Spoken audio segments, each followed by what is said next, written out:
it's interesting that the media is not reporting the actual gains we made in some of the red wall seats. Like my own, we won a seat in Ashfield for the first time in history. Next door in Mansfield, the number of Tory councillors went from 2 to 5.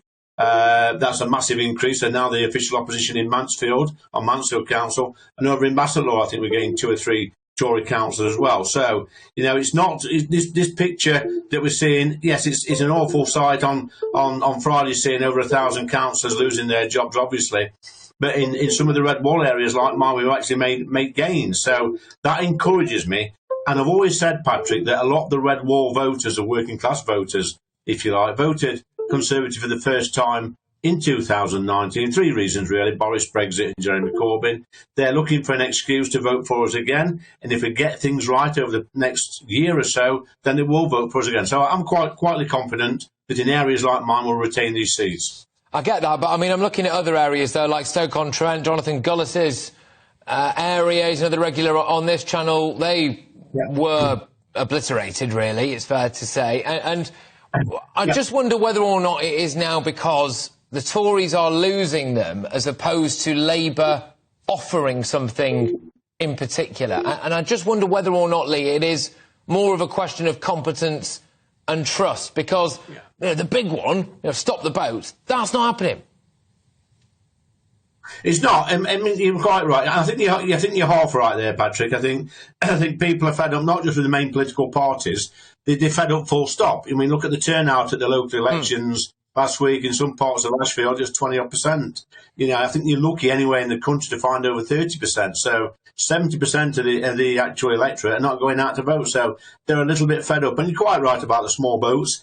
It seems to be taking an age. I am encouraged by Rishi, because for the first time since I've been an MP, Rishi and Suella have given us something that no previous leadership gave us, and that was, if you arrive here illegally, you will not be able to claim asylum. You'll be swiftly detained and returned to either your own country or a third country like Rwanda. So that gives me hope. Yes, it winds me up. It's frustrating it's taking so long. But you know what? In over a year's time, the British electorate have got a decision to make. Who do you want running this country and this economy?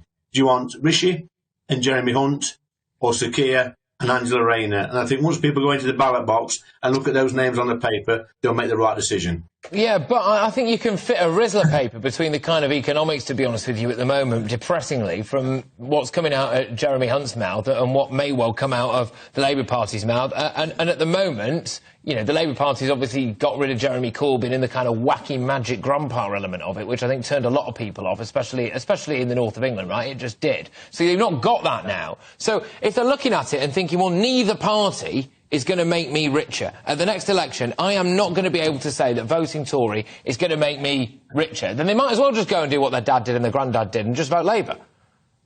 Well, Rishi is no mug, Patrick. This is a man who was, in 2015 came into Parliament and now is the Prime Minister of this great country. He's a very clever man. He's a businessman. He's got a good head on his shoulders. And yes, we have been spending a little bit too much money over the past few years with the pandemic, obviously the war in Ukraine, and the tax situation is not ideal. We're supposed to be a low tax party. That's what we want to be. But I'm pretty confident now that Rishi has steadied the ship, that throughout this year and early next year, there will be tax cuts.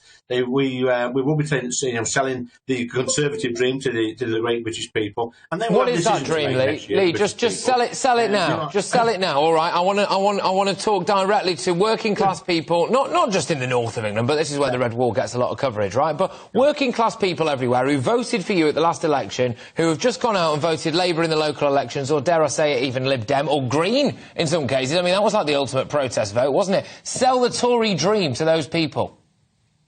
Well, they haven't, Patrick. I think you're wrong in what you just said there. A lot of, they're not going back to the Labour Party, the Conservative, the first-time Tory voters. I speak to them on a daily basis. I live in the real world, as you well know. And they're a little bit grumpy. Yes, they're a little bit fed up, but they're saying to me, come on, Lee, get your party to get the act together. We want to vote for you again next year. They're not going out to the local elections last year and switching votes from Labour to Conservative. I suspect that many of our voters last week actually started to stay at home. And that's a sad truth, Patrick. But if you want to sell the Conservative dream is quite simple. it's putting more money in people's pockets. And if we get that right next year with tax cuts and incentives for small businesses, etc., then we should be okay. I absolutely believe that 100%.